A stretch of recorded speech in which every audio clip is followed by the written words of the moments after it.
दोस्तों, जिंदगी में अंजाम का पता नहीं, लेकिन जो आगाज है वो वैभव सूर्यवंशी जैसा होना चाहिए। जी हाँ, आखिरकार वैभव सूर्यवंशी का जो आईपीएल में डेब्यू था वो हो ही गया और आईपीएल में डेब्यू करते ही बहुत ही शानदार रिकॉर्ड्स भी जो है वो बना दिए।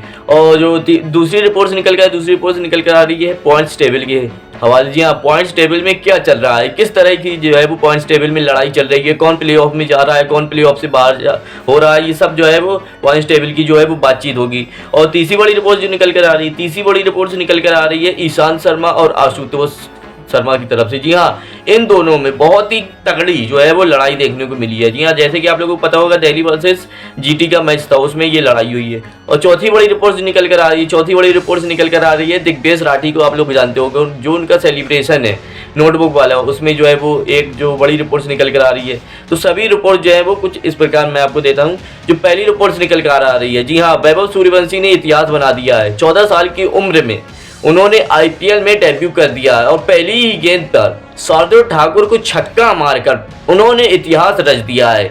अगर बात की जाए इस मैच में जो है वैभव सूर्यवंशी ने 20 गेंद पर 34 रनों की तूफानी पारी खेली है।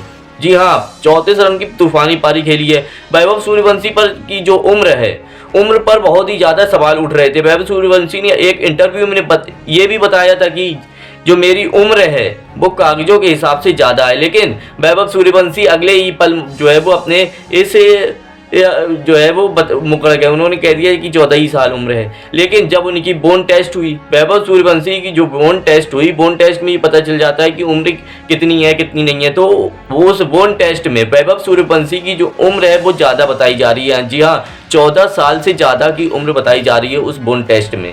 तो ये रिपोर्ट जो है वो निकल कर आ रही है। और दूसरी बड़ी रिपोर्ट निकल कर आ रही है आईपीएल के कि जो पॉइंट्स टेबल में क्या हलचल मची हुई है। जी हाँ, आपको मैं अगर बताऊं, इस टाइम पर पॉइंट्स टेबल में पहले नंबर पर गुजरात टाइटंस, जी हाँ जीटी, और दूसरी नंबर पर डीसी है, जी हाँ दिल्ली कैपिटल्स, और तीसरे पे पंजाब, चौथे पे एलएसजी। तो कुल मिलाकर ये 5-5 मैच जीतकर प्लेऑफ में जाने के लिए कुल मिलाकर तैयार हैं। जैसे कि अगर मैं आपको बता दूं, जीटी ने 5 मैच जीत लिए हैं, और डीसी ने भी 5 मैच जीत लिए, और पंजाब ने भी 5 मैच जीत लिए हैं, और लखनऊ ने भी 5 मैच जीत लिए हैं। ऐसे में इन टीमों के जो पॉइंट्स हैं वो 10-10 पॉइंट्स हो गए हैं।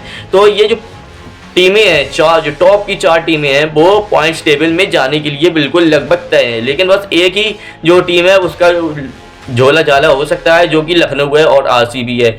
आरसीबी हालांकि 7 मैच खेली है और 4 मैच जीत चुकी है, उनके 8 पॉइंट्स हो गए हैं। और लखनऊ 8 में 5 मैच जीती है। तो ऐसे में आरसीबी अगर अगला मैच जीत जाती है तो बराबरी में आ जाएंगी। तो ऐसे में एक टीम का जो है वो झोला झाला समझ में आ रहा है। अगर मैं आपको बताऊं प्ले ऑफ में कैसे जा सकती हैं इस बार टीमें, तो सभी टीमें जो है वो 14 मैचेस खेलती हैं अपने मुकाबले। जो है हर एक टीम इस आईपीएल में 14 मैच खेलती है।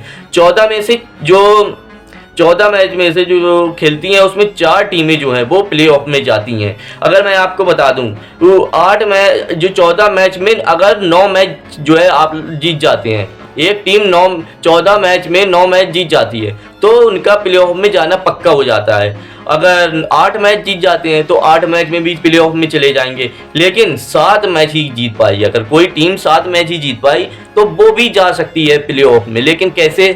जी हाँ, वो जा सकती है नेट रन रेट के हिसाब से। फिर वो नेट रन रेट के हिसाब से जो है वो निकाला जाएगा कि उसका जो टीम है उसके टीम का नेट रन रेट कम हो जाए, उस टीम का नेट रन रेट ज़्यादा हो जाए। तो ऐसे में अगर आप 9 मैच जीत रहे हैं तो आप बिल्कुल पक्के हैं, 8 मैच जीत रहे हैं तो भी आप पक्के हैं। 7 मैच में नेट रन रेट से निकाला जाएगा कि कौन जाएगा प्ले ऑफ में। और तीसरी बड़ी रिपोर्ट निकल कर आ रही है दिल्ली कैपिटल वर्सेस जीटी का जो मैच हुआ था, उस मैच में बहुत ही तगड़ी जो फाइट हो गई थी। जी हाँ, जैसे कि आप लोगों को पता होगा, ईशांत शर्मा और जो आशुतोष शर्मा है, वहाँ पर 19 ओवर की पहली गेंद पर जो ईशांत शर्मा ने एक बाउंसर फेंकने के बाद स्लिप में उनका जो कैच ले लिया गया, लेकिन वो एम्पायर्स ने वो कैच को जो है वो आउट नहीं दिया। ऐसे में ईशांत शर्मा आशुतोष शर्मा से कहने लगे कि आप आउट क्यों नहीं गए। तो आशुतोष शर्मा जो साफ दिखा रहे हैं कि ये देखिए कंधे पर बॉल लगी है। तो ऐसे में वहाँ पर गर्मा गर्मी ज़्यादा हो गई, आप लोग देख सकते हैं इस पिक्चर्स में। और चौथी बड़ी रिपोर्ट निकल कर आ रही है दिग्वेश राठी। कितना जो है वो फाइन लगाओगे? सेलिब्रेशन से ये बाज नहीं आएंगे। जी हाँ, दिग्विजय राठी, जैसे कि आप लोगों को पता होगा, लखनऊ की तरफ से दिग्विजय राठी जो है वो विकेट लेने के बाद जो है वो अनोखा नोटबुक सेलिब्रेशन करते हैं। पहले मैच में जैसे कि आप लोगों को पता होगा पंजाब के खिलाफ जो प्रियांश आर्या से उन्होंने सेलिब्रेशन किया था, तो उस मैच में 25% जो है वो जुर्माना लग गया था मैच फीसदी का।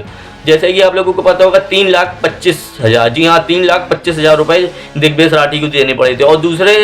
और उसके बाद भी दिग्विजय राठी ने उसी नोटबुक सेलिब्रेशन का उपयोग किया था एमआई के मैच में, तो उनको 5,50,500 का जुर्माना लगा था। लेकिन उसके बाद बीसीसीआई ने एम्पायर्स को ये निर्देश दिए हैं कि आप ये ऐसे जो है वो सेलिब्रेशन करने में फाइन ना लगाएं, थोड़ा सेलिब्रेशन करने के लिए छूट दी जाए। तो ऐसे में दिग्विजय राठी ने तीसरे मैच में भी वो नोटबुक सेलिब्रेशन किया। हालांकि इस बार जो है वो उन्होंने ग्राउंड पर इस नोटबुक सेलिब्रेशन का जो किया था वो ग्राउंड्स पर किया था। तो ऐसे में वो ये रिपोर्ट्स निकल कर आ रही है, बीसीसीआई ने ये निर्देश दिए हैं कि एम्पायर्स जो है वो नरमी दिखाएं, जो गेंदबाज हैं गेंदबाज ऐसा सेलिब्रेशन कर सकते हैं।